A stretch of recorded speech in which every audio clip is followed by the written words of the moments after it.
Quantas vezes, dia de quinta-feira, meus colegas iam embora para cá e eu ficava em Brasília para participar de audiência pública defendendo o sindicato. Não me arrependo, mas sabe quantos sindicatos votaram em mim na minha reeleição? O Sindicato dos Servidores Públicos de Nossa Senhora do Socorro. Todos os demais foram votar no PT. Mas político para dizer assim, colocar a mão na minha cabeça e dizer esse é o meu candidato, esse eu vou financiar, esse eu vou ajudar, eu não tive. E eu preciso licenciar o meu carro, custa R$ 1.400, me dê pelo menos metade, que meu vereador vai dar metade, ele citou o nome do vereador. Eu disse, rapaz, eu não posso, a campanha não permite, mas então, infelizmente, eu vou ter que votar no prefeito do vereador, porque ele vai me dar. Mas, rapaz, você não acabou de dizer que eu fui o melhor prefeito que a cidade já teve? Reafirmo que você foi, mas eu só voto em quem pagar o licenciamento do meu carro. As pessoas querem ser ouvidas. É um grande problema que nós temos na política hoje, é que os políticos ouvem pouco as pessoas. As pessoas querem ser ouvidas. Nunca fiz rádio para xingar ninguém, nunca fiz rádio para esculhambar ninguém, nunca fui justiceiro no rádio, Sim. até porque esse papel não é do profissional de comunicação, esse papel é da justiça. Falta povo, falta gestão que se aproxime das pessoas, que acolha, que ouça, principalmente as pessoas mais pobres. Aracaju não é a 13 de julho. Olá, sejam todos muito bem-vindos. Está no ar a Casa de Seu Papo, seu podcast de política e sobre política. Por aqui a gente conversa sobre política pública, política partidária, ou seja, o fazer política, seja lá em qualquer instância. Eu sou Kátia Santana, este podcast é uma realização da Sede Comunicação Estratégica, a sua empresa de assessoria, capacitação e media training. Terceira temporada, abrigados aqui na WG Produções, que nos recebe toda semana com muito carinho, recebe a mim e recebe também aos nossos convidados. E no episódio de hoje, nós vamos conversar com uma figura que é muito conhecida por estar na TV, por fazer história no rádio e, claro, na política também. Ele se chama Fábio Henrique Santana de Carvalho, é isso?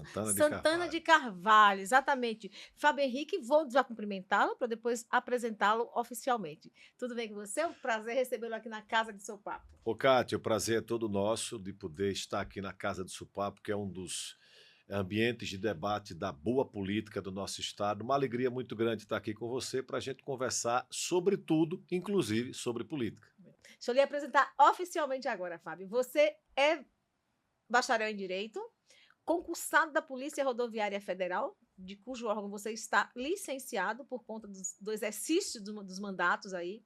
Foi vereador por Aracaju por um mandato, foi prefeito de Nossa Senhora do Socorro, não foi de Aracaju ainda, né?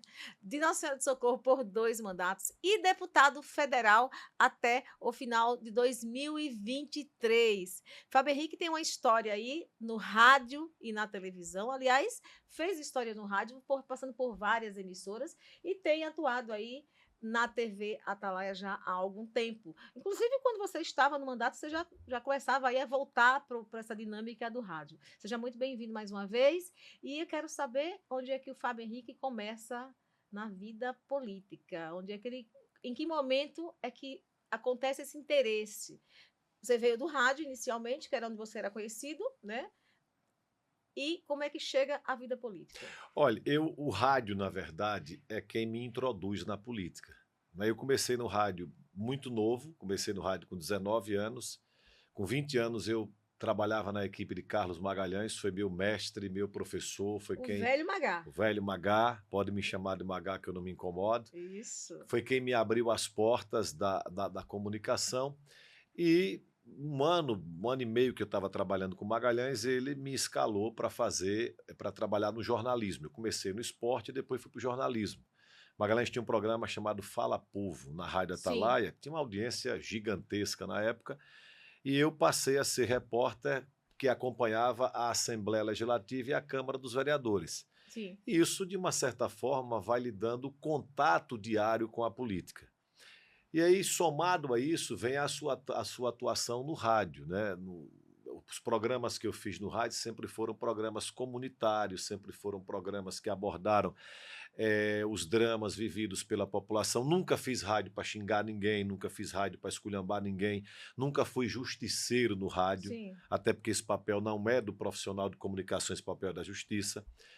E sempre fiz rádio dessa forma, buscando ajudar, fazendo campanhas de solidariedade, ajudando a resolver os problemas da população, e isso nos aproxima muito da política. Eu veio a eleição de 2002, eu era afiliado ao PSB com a possibilidade de ser candidato a deputado, acabei entendendo que não era o que eu queria, e aí em 2004 eu me filiei ao PDT, de fato foi o primeiro partido que eu militei na política, foi o Você PDT. presidiu o partido, né? Eu fui do PDT 19 anos, eu saí do PDT agora em 2022 para ir para a União Brasil, e é uma outra história, né? Por que eu saí do PDT, e aí fui eleito vereador em Aracaju, graças ao rádio. Eu fui vereador graças ao rádio. E naquela eleição fui o vereador mais votado de Aracaju, 6.672 votos. Né? No PDT, que tem os 5 vereadores, eu ouço muita gente falar, já eu não vou para partido que tem vereador, eu não tinha mandato e fui para um que tinha 5. Eu fui o mais votado, na época a coligação elegeu Fábio Henrique e elegeu Nitinho. Nitinho era do Prona. Elegemos-se os dois. E aí cumpri meu mandato de vereador na cidade de Aracaju. Então, de fato, o que me aproximou da política, o que me fez despertar para a possibilidade de participar da política foi o trabalho que a gente fazia no rádio. De forma concreta, essa é uma realidade também que outros colegas vivem, né? Ricardo Marques está aí, nessa mesma perspectiva. Adelson Barreto, que foi o parlamentar federal e estadual, também vindo do rádio, né? Fazendo esse trabalho mais próximo à população, atendendo às demandas das comunidades.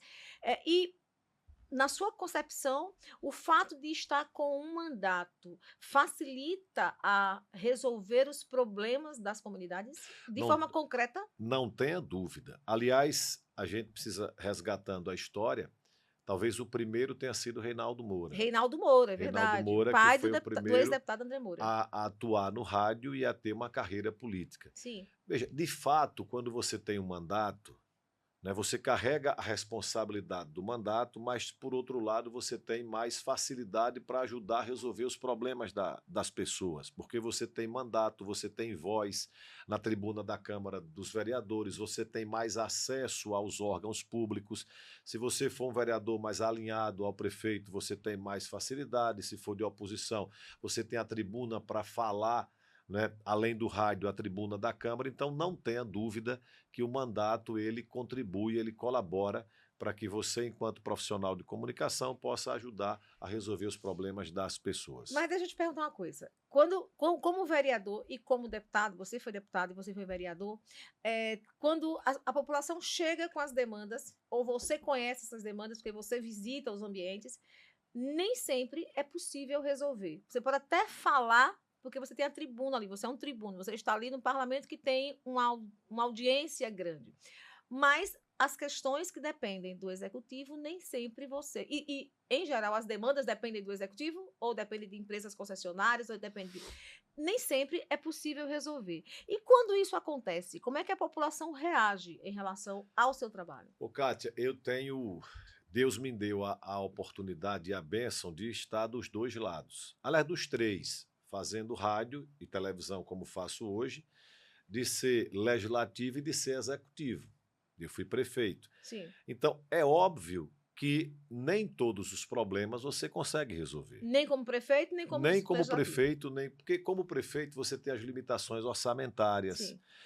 Como legislativo, você fala, você pede, você não executa. E quando você não consegue resolver, é claro que cria nas pessoas uma certa frustração, porque as pessoas, quando recorrem, por exemplo, à emissora de televisão, elas avaliam que ali vai resolver. Muitas vezes resolve, outras vezes não. Mas acho que o fato de você atender, o fato de você dar atenção, porque na maioria das vezes as pessoas querem ser ouvidas, né?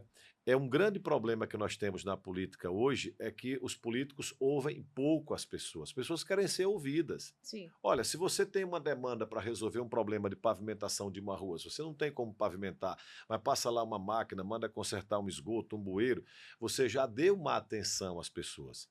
Então, só o fato de você abrir um espaço de comunicação, de você estar na tribuna da Câmara falando daquele problema, a pessoa se sente de uma certa forma representada, porque ela sabe que tem alguém preocupado com a dor que ela está passando ali no dia a dia. Perfeito.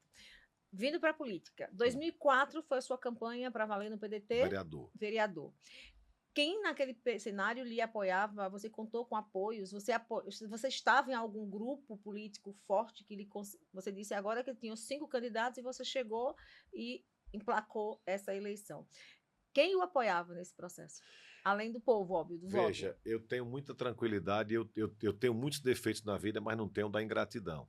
Mas eu preciso dizer que eu fui para aquela eleição e eu não tinha nenhum padrinho político. Eu era do PDT, o ex-prefeito Almeida Lima abriu as portas do partido e eu tenho essa gratidão por ele. Abrir as portas do partido, porque alguns partidos não me queriam, porque achavam que eu ia ter uma boa votação, e Almeida abriu. Mas político para dizer assim, colocar a mão na minha cabeça e dizer esse é o meu candidato, esse eu vou financiar, esse eu vou ajudar, eu não tive. Para você ter uma ideia, na época, o nosso candidato a prefeito da nossa coligação era Dr. Renato Sampaio. Sim. Procurador de Justiça, aposentado, um homem que não era militante da política. Não tinha expressão política. Na época, me parece que tinha Marcelo Deda, que foi reeleito prefeito em 2004, né? Ele foi eleito em 2000, reeleito prefeito em 2004, teve a atual conselheira Suzana Azevedo, candidata também a prefeita, com quem tinha uma excelente relação, mas, de fato, eu não era o candidato de nenhum grupo político. O que me fez ter quase 7 mil votos, indiscutivelmente, foi o trabalho que a gente fazia no rádio. E eu sempre fui muito grato ao Dr. Walter Franco, porque na época eu militava na Rádio Atalaia AM, que hoje não existe mais, com a migração, hoje a Atalaia AM é a Transamérica. Sim. Mas a Rádio Atalaia AM sempre abriu espaço para que a gente pudesse resolver e ajudar a população. Então eu fui eleito vereador com a permissão de Deus e pelas mãos do povo de Aracaju. Deixa eu fazer uma pergunta espinhosa. Pode fazer. A gente sabe que a compra de voto é uma realidade crucial, né, na política. E quando a gente pensa em compra de voto, não é só o político que compra, mas é o eleitor que vende. Aliás, só tem comprador porque existe vendedor. Né? Existe demanda, né? Enfim. Mas a minha pergunta é, como é driblar isso numa campanha? A gente sabe que as pessoas dizem, você pode... Eu já ouvi isso, eu cobri política há muitos anos, você sabe, e eu ouvia muito isso. E vi muitas cenas dessas em campanhas. Eu voto no senhor se o senhor me der, sei lá, 200 blocos para levantar um pedacinho da minha casa, lá do meu muro, né? E a pessoa diz assim, não, mas eu não posso lhe dar blocos. A legislação não permite. Então, eu não voto no senhor. Fulano vai me dar R$200. Então, como é que isso funciona? E você deve ter passado por isso na sua campanha de vereador. Na de vereador, nem tanto, porque, veja, eu sou... Sergipe, todo mundo se conhece. Sim. Eu sou filho de seu Adilson, de saudosa memória, vendedor, bodegueiro do mercado. Meu pai morreu no mercado. Recentemente, inclusive. Morreu em janeiro de 2023. Morreu no mercado. Né, onde ele viveu e onde ele gostava de viver. E minha mãe é professora, todo mundo me conhece. Eu não tenho empresa, eu não tenho fazenda, eu não tenho gado, eu não tenho patrimônio. Sergipe, todo mundo se conhece. Então, eu fui por uma campanha, aquela campanha de 2004 foi uma campanha literalmente sem gastar dinheiro. Porque não tinha fundo partidário. E o povo entendeu o que eu tinha naquela eleição era um carro de som, uma equipe de 20 pessoas voluntárias que me acompanhavam nas campanhas de solidariedade que eu fazia no rádio, que me acompanharam na política, né? E as pessoas entenderam que a gente merecia ter aquele espaço na Câmara Municipal. Mas, infelizmente, a realidade da compra de voto, ela é concreta e cada dia que passa ela só aumenta. E fica mais cara, né? Porque fica mais o valor, cara. a capitalização do voto. Você tem uma ideia, já teve voto de 20, já teve voto de 50, agora estão falando de voto de 100. Não, que nada. Não, 100 individual.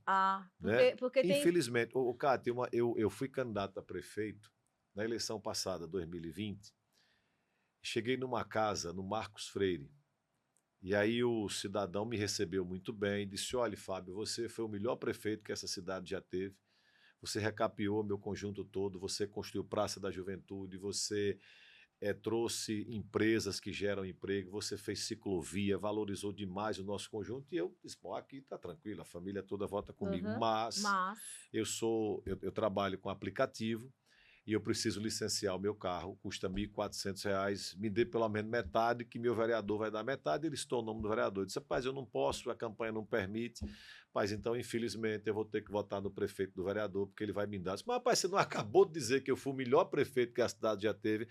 Reafirmo que você foi, mas eu só voto em quem pagar o licenciamento do meu carro. Infelizmente, essa é uma realidade, não adianta esconder. Eu vejo muita... Uma vez eu disse a um promotor amigo meu, disse assim, doutor, meu sonho era que o senhor fosse candidato. Ele, por quê? Eu disse, porque o senhor ia ver como é diferente a realidade do seu gabinete para a realidade das ruas. Verdade. Infelizmente, Cátia, eu fui deputado federal, tenho consciência que fui um bom deputado federal, eu não tenho um voto, pode pesquisar quem estiver nos acompanhando, eu não tenho um voto em Brasília dado contra servidor público, que tire direito de trabalhador, que prejudique as pessoas, eu votei contra a reforma da Previdência, que muita gente aí está impedida de se aposentar devido à reforma da Previdência. Você sabe que eu nunca encontrei um cidadão na rua para dizer assim, rapaz, vou votar em você porque você defendeu minha aposentadoria. Infelizmente, o que você faz no mandato vale muito pouco numa campanha eleitoral. O que vale numa campanha eleitoral para deputado federal, por exemplo, é quem o vereador está apoiando, é quem o prefeito está apoiando, é quem o sindicato. Quantas vezes, dia de quinta-feira, meus colegas iam embora para cá e eu ficava em Brasília para participar de audiência pública defendendo o sindicato.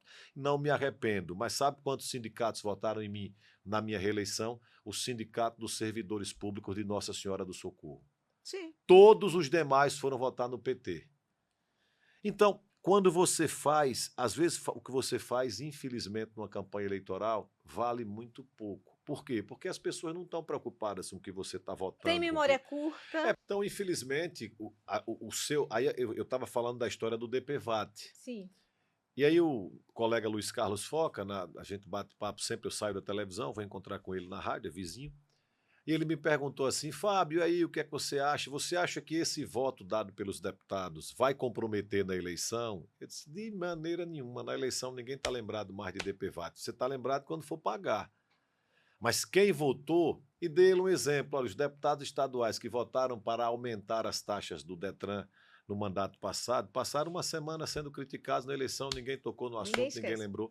Então, infelizmente, o que vale, muitas vezes, o que vale na eleição, claro que tem aquele eleitor consciente, aquele que estuda, que analisa a história do candidato, mas, infelizmente, na maioria das vezes, o que vale na eleição é o apoio que você tem, o dinheiro que você tem para gastar. Para a gente passar para outro tema. Por isso que a qualidade é essa que nós temos É isso hoje. que eu queria falar, para a gente passar para outro tema. Qual é o impacto que essa compra de voto e essa venda de voto, essa negociação de voto, e você falava de R$100, na campanha passada eu soube de 5 mil, 10 mil, era assim que funcionava.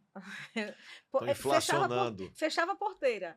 Porque antigamente você fazia um acordo com o chefe de família, vinha a família toda, agora Sim. você tem que fazer com cada um. Com cada um, mas é individual. Então, não, mas você acertou com meu pai, comigo é diferente. Meu pai deu para deu dele, eu quero o meu. Mas deixa eu te falar, como isso impacta nos resultados, na construção dos parlamentos e do próprio executivo? Olha, eu acho que você tem uma qualidade ruim de representantes. E você tem representantes que, de fato, não têm compromisso com determinadas causas, porque ele já pagou com determinadas bandeiras, com determinadas categorias profissionais, né? Então, o cidadão se elege comprando o mandato. Sim. O que é que ele vai fazer no mandato? De alguma forma, tentar recuperar o que gastou. Sim. E aí o compromisso, muitas vezes, é com o interesse, não é com o interesse maior e não com o interesse da população. E quem comprou voto não tem moral nenhuma para cobrar, porque ele já recebeu o valor que o voto dele valia. E eu digo sempre, olha, briga de WhatsApp, fofoca na rua, nada disso resolve. Nada. O cara fica na rua esculhambando o prefeito. Eu, por exemplo, na minha querida Help City, a gente vê isso quase todo dia. O cidadão ontem estava esculhambando o prefeito, xingando, dizendo que ele não prestava, aí hoje o prefeito chamou, já arrumou alguma coisa, pronto, aí o prefeito já passa a prestar.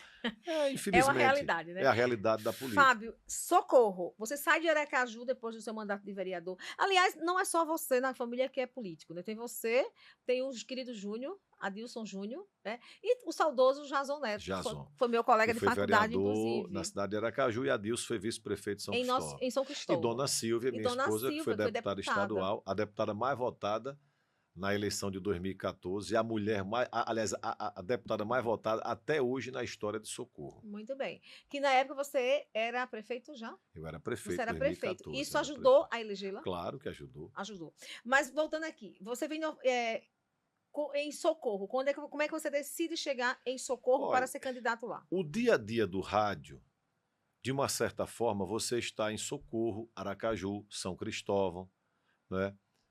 Um pouquinho menos na Barra, Sim. mas Socorro e São Cristóvão são cidades que têm uma relação muito próxima com Aracaju. Então, o meu trabalho no rádio, eu fazia programas de rádio em Socorro, ou seja, a gente criou uma proximidade. Na campanha de 2002, que eu não fui candidato, eu participei da campanha de Celinha, ou Sim. seja, eu estava dentro do município de Socorro, participando diretamente da política. E aí eu fui convidado pelo então prefeito, prefeito Zé Franco, me convidou para transferir o domicílio eleitoral para disputar a eleição em Socorro. Naquela época era um ano antes da eleição.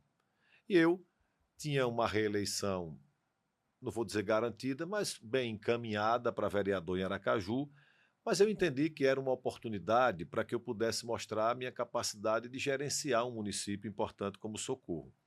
Me lembro que o então prefeito de Aracaju, aliás, então governador do estado, Marcelo Deda, me chamou e me deu conselho para eu não ir, né? Disse, fique em Aracaju, você tem um futuro em Aracaju, não vá. E eu disse, ele vou, né? E até foi uma conversa um pouco tensa, mas depois ele compreendeu e foi um grande parceiro que eu tive como prefeito. E aí eu aceitei transferir o domicílio para Socorro. Primeira pesquisa que nós fizemos foi Ronaldo do Padrão que fez, a disputa era com Adelso Barreto, Adelso tinha 70%, eu tinha 7%. Nossa. Né? Uma distância quilométrica, e aí eu fui trabalhar, não tinha outra coisa para fazer, fui trabalhar, fui caminhar, trabalhei nos bastidores, arregimentando apoios, e foi, aquela eleição de 2008, foi a eleição com a maior vitória da história de Socorro. Nós ganhamos a eleição com 18 mil votos de frente, foi a eleição Quantos mais por cento? bonita, acho que nós tivemos na época 67, 66% dos votos válidos, foi a eleição mais bonita que já teve em Socorro, né? E tive essa oportunidade, tive coragem, porque não é todo mundo que é vereador de Aracaju, tem uma reeleição bem encaminhada em Aracaju e que topa um desafio de administrar uma cidade difícil como é Nossa Senhora do Uma Socorro. cidade grande, cheia de gargalos, né? E eu lembro com clareza que Socorro era, até então, cidade dormitório. As pessoas não moravam em Socorro, mas não viviam em Socorro. Como é que foi? Qual era a percepção que você tinha quando chegou lá? Quais eram os desafios? E como é que isso foi construído para mudar essa característica dormitória Olha, dela? primeiro, Socorro tem um distrito industrial. Fortalecendo o distrito industrial, você consegue atrair empregos no município e, consequentemente, a pessoa não vai precisar vir trabalhar em Aracaju. Então, nós fizemos esse trabalho. Eu vou citar só o exemplo aqui de uma fábrica, a Yazaki, Sim. que foi instalada em Socorro na nossa época, que gera 3.500 empregos. Shopping Prêmio, por exemplo, que é um empreendimento privado, mas que quando nós assumimos existia apenas o terreno, e nós fizemos um trabalho de apoio legal ao empresário Emanuel Oliveira, e gera hoje 2.000 empregos, maioria esmagadora de pessoas de Socorro. Sim. E com isso o comércio, a cidade passou um momento bacana de crescimento, de desenvolvimento, e o comércio cresceu muito, consequentemente gerando emprego para a cidade. Eu me lembro que a Rede Globo Emprego e recursos, né? Isso, eu me lembro que a Rede Globo tinha um quadro com Ernesto Paglia, né? Sim. Que era mostrando cidades de região metropolitana do Brasil inteiro. E foi para Socorro, né? O secretário de comunicação era André Carvalho na época, André lembra bem disso, junto com o próprio Henrique Matos, e ele foi para Socorro, fez uma matéria muito bacana em Socorro e mostrou o seguinte, o Brasil inteiro vê que das cidades de região metropolitana que ele tinha visitado, Socorro era a que tinha a maior vida própria. Ou seja, Socorro, que era uma cidade quase que dormitório, passou a ser uma cidade que tinha uma boa parte, como tem até hoje, das pessoas que vivem e trabalham em Aracaju, mas tem uma grande parcela da população que já vive e já mora e já trabalha em Nossa Senhora do Socorro. Então eu tive a alegria de poder contribuir com esse momento de crescimento econômico e desenvolvimento do município de Socorro. Primeiro mandato, segundo mandato, esses desafios já estavam mais diluídos e como é que foi? Conseguiu aproveitar melhor essa gestão? Conseguiu trazer mais empreendimentos, gerar mais emprego e renda? Não tenha dúvida, porque o tempo vai passando, você vai adquirindo mais experiência. E eu dizia, viu, Kátia, que, Sim. por exemplo, na eleição passada, talvez fosse o melhor momento da minha vida para ser prefeito de Socorro. Primeiro, pela experiência que eu tenho acumulada na eleição de 2020, que eu fui candidato. Sim.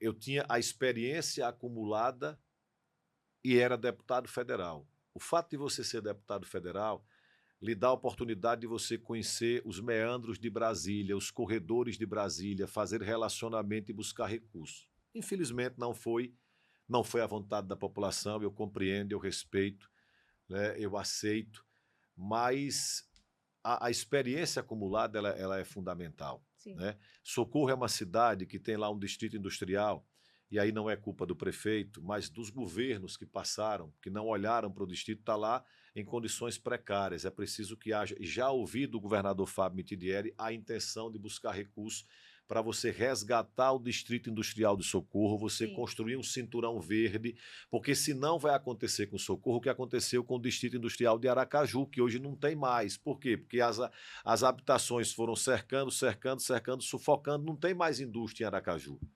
E isso significa emprego.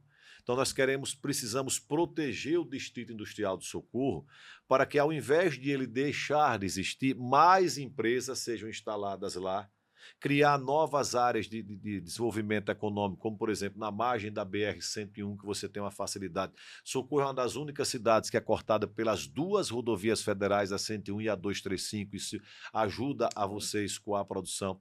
Então, Socorro é uma cidade que tem um grande potencial, tem muitos problemas, muitas dificuldades, um prefeito só não vai resolver, mas é uma cidade que tem um grande potencial de crescimento no estado de Sergipe. Qual é a sua percepção em relação à gestão do padre Hinaldo, que foi deputado estadual, a esposa dele é deputada estadual hoje, a Carminha o quê? Carminha Paiva, e tem feito uma gestão que tem sido alvo de muitas críticas. Qual é a sua percepção? Por eu ser adversário do prefeito, eu acho que qualquer avaliação que eu faça, ela está sujeita a uma censura. O que eu digo é o seguinte, basta ir nas ruas de Socorro. Vá na cidade. Quem for na cidade, ouça os programas de rádio, você vai ver o dia a dia do município. Nós não temos hoje, a cidade perdeu um pouco aquele brilho, né, de crescimento, de autoestima. Eu me lembro que no nosso segundo mandato nós criamos uma campanha publicitária feita pelo publicitário Alexandre Wendel, que o slogan era o seguinte: Socorro cresce e o nosso orgulho também. Sim. Porque as pessoas passaram a ter orgulho de dizer que moravam e que viviam em Socorro. Porque antigamente você mora onde? Mora no Marco Freire, mora no João Alves, mora no Jardim, mora no Farol. Ele não dizia que mora em Socorro. Então as pessoas passaram a ter orgulho de dizer: eu moro em Socorro, uma cidade que tem uma saúde que funciona, que tem obras, que tem ciclovia, que tem shopping, que tem emprego. Infelizmente esse brilho foi sendo ofuscado ao longo desses últimos anos. Nós temos uma série de problemas de infraestrutura, nós não vimos ao longo desses anos grandes obras de investimentos no município. Enfim, é a realidade, é o que as pessoas estão acompanhando agora. E eu espero, há uma luz aí no fim do túnel, que o PAC do governo federal possa destinar recursos para o município. Não acredito que seja algo de imediato, porque eu fui prefeito já no PAC anterior e era uma confusão terrível para liberar recursos, porque você envolvia a Caixa Econômica Federal no meio. Mas torço muito, sabe, Kátia, independente de quem seja o prefeito, de que o governo federal possa resgatar essa dívida que tem com o Socorro, porque, por exemplo, um dos maiores problemas que o Socorro tem... Tem com o Sergipe, né, de forma geral. Mas um dos maiores problemas que o Socorro tem é o Guajará. Sim. E muita gente não conhece a história. Quando eu saí da prefeitura, o Guajará era um núcleo rural, praticamente. Uma casa aqui, outra casa acolá. Aí veio a Caixa Econômica Federal, financiou mais de 3, 4 mil casas no Guajará, sem ter água, sem ter infraestrutura. Ou seja, a Caixa botou o dinheiro dela no bolso e o povo que se dane que está lá. Então, é uma dívida E que o governo persiste esse federal problema lá? não persiste porque tem uma decisão judicial que impede a prefeitura de autorizar novas construções no Guajará até que os problemas de infraestrutura sejam resolvidos. Então, o governo federal, através da Caixa Econômica Federal, deve muito ao município de Socorro, porque a Caixa ganhou muito dinheiro nas costas da população que sofre hoje em comunidades de Socorro, como Guajará, como Santa Cecília, como Piabeta, como Parque dos Faróis, onde essas casas foram Isso em que construídas. governo federal? Veja, o Guajará, quando eu saí da prefeitura, o Guajará estava começando a desenvolver. Foi Não, eu digo agora. em que governo federal? Governo federal, você pegou aí uma parte do governo da Dilma, uma parte do governo do Temer e boa parte do governo Bolsonaro. Eu diria a você que o momento mais delicado foi no governo da Dilma. O governo da Dilma, do ponto de vista de recursos, foi uma tragédia. O governo da presidente Dilma, você dava ordem de serviço numa obra hoje e ia inaugurar daqui a 5 anos. Porque você não conseguiu. Eu me lembro que eu saí daqui algumas vezes acompanhado de Zé Eduardo Dutra, saudosa memória, para ir para a Senador, audiência. à época. Senador, não, ele era presidente da Da Petrobras. Petrobras. Deda pedia e ele ajudava. Para ir para a audiência com Padilha, que era o que é hoje, Sim. secretário de Relações Institucionais, para pedir para liberar 30 mil de uma obra, 40 mil do outro, porque o governo federal não liberava. Aí muita gente critica a emenda PIX. A emenda PIX é a melhor coisa que pode ter acontecido para os municípios e, consequentemente, para a população. Porque na emenda PIX, você pega uma emenda de 1 milhão, o governo federal transfere toda para a conta da prefeitura e o prefeito que vai fazer a obra e prestando contas. Sim, e o órgão Mas- fiscalizador Mas conclui do de jeito que era fiscalizar. antes, como é, por exemplo, o PAC, você tem o recurso, aí começa a obra, apresenta a medição na Caixa, a Caixa atrasa, o dinheiro não chega e a obra começa a se deteriorar, o povo está achando que você está roubando o dinheiro da obra. Sim. Enfim, é um inferno. Então, a emenda PIX, apesar das críticas que tem, foi a melhor coisa que pode ter acontecido para os municípios. Fábio, sua passagem pelo. Vou para a Prefeitura de Socorro ainda, tá? Mas eu Fique quero à primeiro, vontade. quero chegar na sua passagem pela Câmara Federal, até o ano passado. Qual é a avaliação? Isso é uma autoavaliação do seu mandato como parlamentar, no sentido de proposituras. O que é que trouxe de resultados para a população de forma geral? Você fala do Do deputado deputado federal. federal. Olha, não é fácil você, em Brasília, conseguir apresentar e aprovar projetos, principalmente sendo de um partido pequeno, como eu era, do PDT, e oposição ao governo. Eu não vendi meu mandato, eu não troquei meu mandato por emendas, Sim. eu recebi propostas muitas para votar nas pautas do governo, mas eu preferi manter minha coerência e não me arrependo. Se não fui reeleito, é outro departamento, mas mantive a minha coerência. Às vezes, Kátia, quando eu faço um elogio, por exemplo, à deputada Yandra, as pessoas acham que é por questões políticas. Não é. A deputada Yandra conseguiu aprovar 4 projetos em 1 ano e meio em Brasília. Isso não é fácil. É preciso ter muita articulação política, capacidade de negociação para você conseguir isso. Apresentei vários projetos, inúmeros deles. Apresentei projetos, por exemplo, na reforma do Código de Trânsito Brasileiro. Eu fui membro da comissão, eu fui membro da Comissão Especial da Reforma da Previdência. Eu participei de várias comissões especiais que debateram, por exemplo, a manutenção do piso nacional dos professores. Eu apresentei um projeto para proibir as empresas de estarem ligando, enchendo o seu saco, aquele 0800 para lhe oferecer produto que você Sim. não queira comprar. Elas teriam que mandar uma mensagem de SMS se você tivesse interesse, você voltasse. Enfim, foram inúmeros projetos que nós apresentamos. Eu tenho consciência de que fui um deputado que participei ativamente do mandato. Não me permita não citar o nome, mas tem um colega deputado, que é meu amigo. Uma vez eu estava na tribuna fazendo, me parece, a defesa da obra da BR-101, que foi uma luta que nós tivemos também, uma bandeira de luta Uma nossa. luta que continua até hoje. Até hoje, porque aquela obra da 101 começou quando eu entrei na PRF, 1995. Perfeito. Fui escalado, inclusive, para aquela obra da duplicação. 30 e tantos anos depois, nada aconteceu. E aí, teve um colega meu, deputado sergipano, que pegou no meu braço assim e disse: amigo, isso não dá voto, não. Aí eu disse: o que é que dá voto? Ele aí brincou: você não vai para Socorro não pedir voto, fica aqui dando discurso que você vai ver se isso dá voto. E, de fato, né? Mas eu tenho a consciência de que fui um bom deputado e quero que as pessoas que estão nos assistindo agora busquem lá na internet as votações mais importantes né? Por exemplo, saidinha de preso, eu votei contra, né? Eu votei para acabar com o processo de saidinha porque está havendo um abuso, né? Enfim, eu não tenho um voto dado em Brasília que tire direito de trabalhador, de servidor público da sociedade. Você cita a deputada Yandra como alguém que conseguiu aprovar 4 projetos em menos de um É, na ano de minha mandato. opinião, uma das melhores deputadas do Nordeste. Ela tem feito, eu sempre tenho dito isso, e Yandra tem feito uma história, filha do ex-deputado federal André Moura, que é um homem altamente habilidoso politicamente, com trânsito em Brasília, no Rio de Janeiro, onde ele quiser estar, ele está e está bem, porque ele consegue abrir portas, né, abrir Verdade. portões enormes.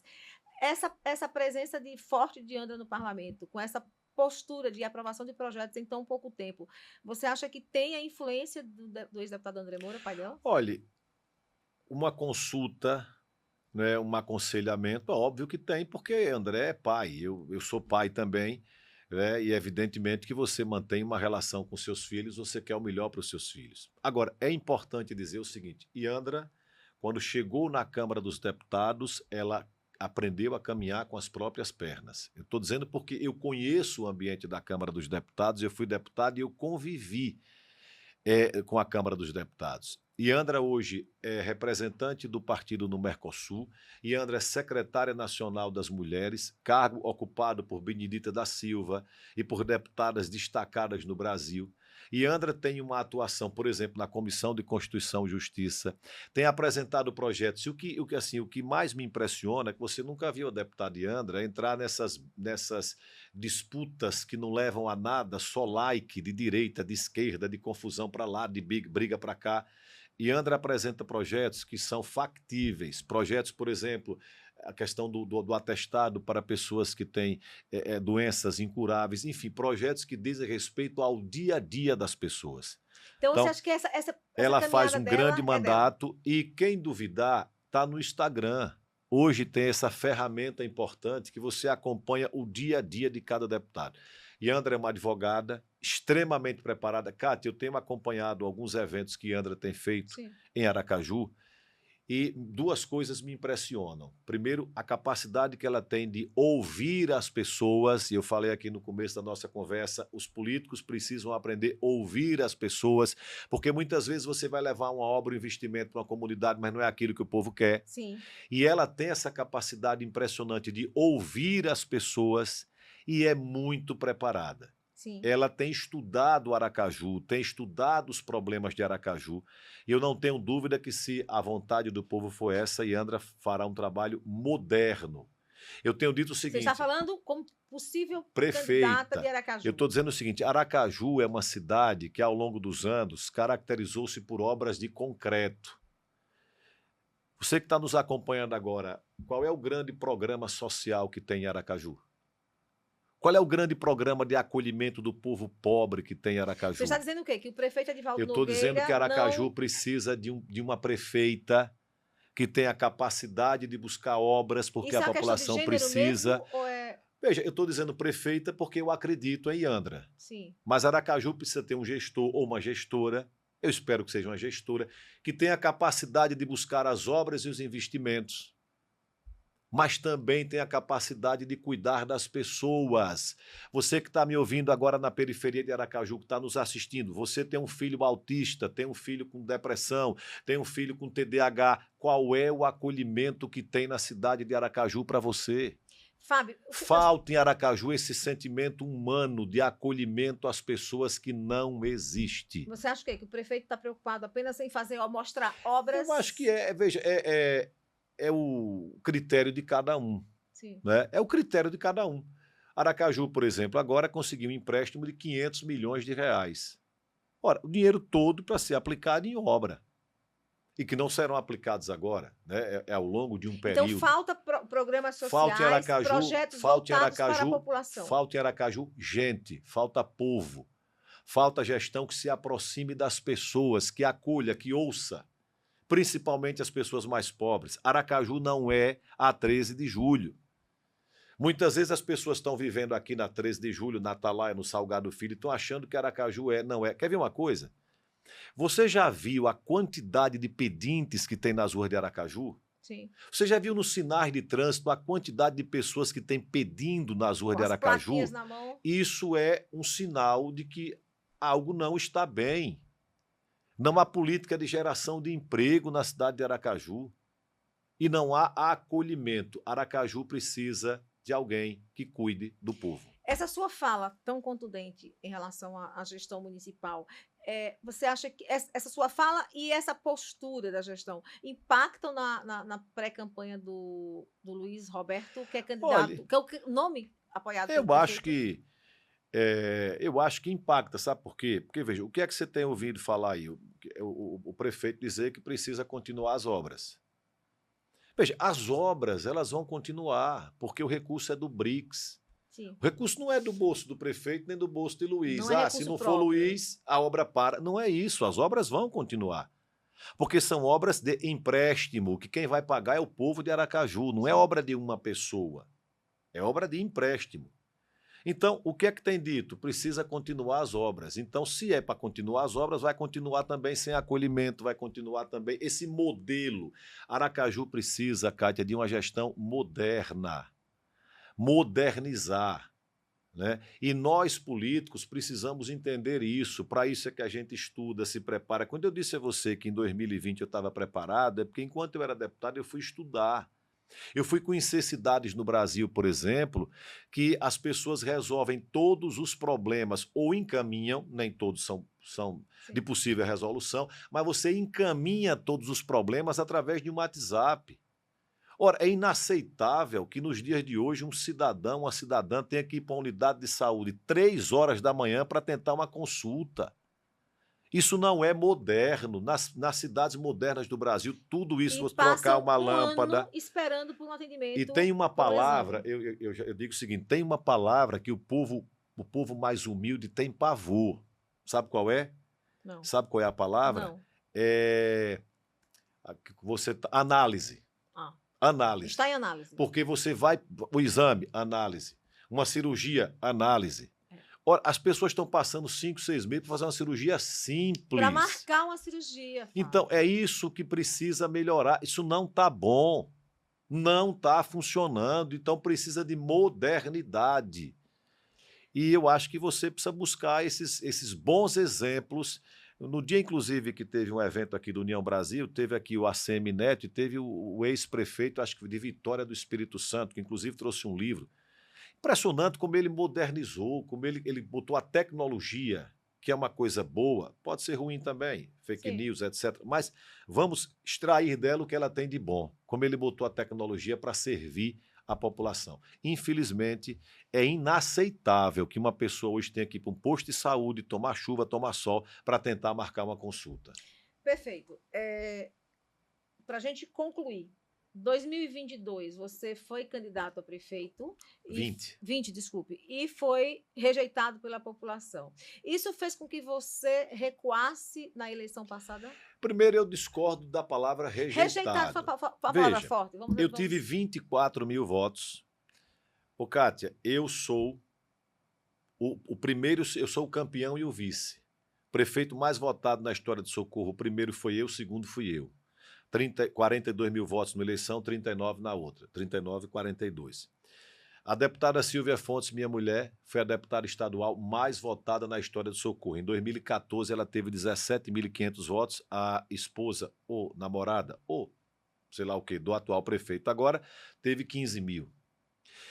Eu sou o deputado federal mais votado da história do Socorro em 2 eleições, 11 mil em uma, 13 mil na outra. Então, em relação a Socorro, eu só tenho uma palavra: agradecimento. Mas o que deu errado nessa eleição? Veja, nós tivemos uma divisão da oposição, isso de fato foi um equívoco, e segundo, eu fui vítima, eu passei 6 meses, 1 ano apanhando de manhã, de tarde e de noite. E aí, Kátia, me permita. Apanhando de quem? Apanhando de todos os lados. Porque como eu era o primeiro nas pesquisas, eu era o alvo a ser abatido. E aí me permita, porque se você não reconhecer os seus erros, você não vai evoluir. Eu errei onde não podia errar. Sabem que foi? Sim. Na comunicação. Perfeito. Eu fui o melhor prefeito que já teve na história de Socorro. E eu digo isso Não é com falsa modéstia, não. É porque fui. Eu fui o prefeito que mais calcei ruas, eu fui o prefeito que mais fiz praças, eu fui o prefeito que levei ciclovia, que levei geração de emprego, que levei programas sociais de acolhimento a idosos, a crianças.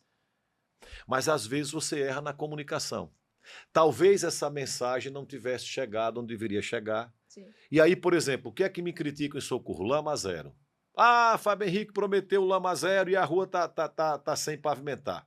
Foi o maior programa de obras que já existiu em Socorro. Agora, ninguém, nem eu, nem Kátia, nem ninguém vai fazer tudo. Sim. Porque a cidade cresce. Mas eu calcei, entre recapeamento e calçamento, mais de 800 ruas em Socorro. A pergunta que eu quero que o povo faça, quando eu saí, deram continuidade? Não deram. Então Fábio, eu tenho minha consciência tranquila que fui o melhor prefeito que já teve na história de Socorro. última pergunta, 2024 você não é candidato a prefeito? Não, você 2024, apoiando meu candidato a prefeito é o deputado Samuel Carvalho. Eu entendi que esse é o momento dele, eu já tive a minha oportunidade. Se a gente dividir novamente, isso é que eu chamo a atenção das pessoas. Se eu for candidato, Samuel for candidato, a gente corre um grande risco, que é do que está aí continuar. Vocês têm lá o candidato do prefeito é a esposa dele, a Carminha Paiva? É o que eu ouço falar. É a Carminha É porque a é esposa deputada... ou namorada, né? Não sei. Eu não sei também Também não. não sei. Bom, independente da relação, vamos lá. A Carminha Paiva é candidata, é pré-candidata, é Isso. deputada estadual hoje. A Clécia... Clécia, que foi uma parceira, presidente do Sindicato dos Agentes de Saúde, uma amiga Isso, querida a quem eu que é desejo advogada. muito sucesso. também é candidata. E Samuel Carvalho. São Samuel os três Carvalho. nomes. Tem o PT, que eu não sei se vai ter, meu companheiro Clévio, tua amiga, eu não sei se vai ser candidato ou Cléber não foi vai. seu aliado, inclusive. Foi Clévio seu foi meu secretário né? durante 7 anos, e na eleição de 2020 foi candidato contra mim, eu perdi com 2.000 votos, ele teve 4. Eu digo ele todo dia que ele é um dos culpados de não estarmos de volta à prefeitura. Fábio, queridão, muito obrigada por sua presença aqui na Obrigado, na Casa do Kátia. Seu Papo. Obrigado a você pela oportunidade que me deu de a gente conversar, dialogar um pouquinho. É sempre um prazer. Você sabe que eu sou seu admirador desde a época das notinhas do Periscópio no Jornal da Cidade, que alimentavam os nossos programas de rádio. É abraço, verdade, que Deus é te verdade. abençoe. Eu sempre digo isso para André. Nós faltávamos o rádio, rapaz. Era verdade, verdade. Tá verdade. vendo, André? Você Aê, não você viu? começava um programa sem ler Plenário de Diógenes Brainer E e Periscópio do Jornal da Cidade. É verdade. E a página 3, esse tinha umas palavras boas, Exatamente. né? Fim de papo aqui na casa por hoje. A gente volta a se encontrar quinta-feira. Siga-nos, nos acompanhem, recomendem a casa. Lembrem que a casa também é sua, porque ela é feita a várias mãos. Grande abraço e até o próximo encontro.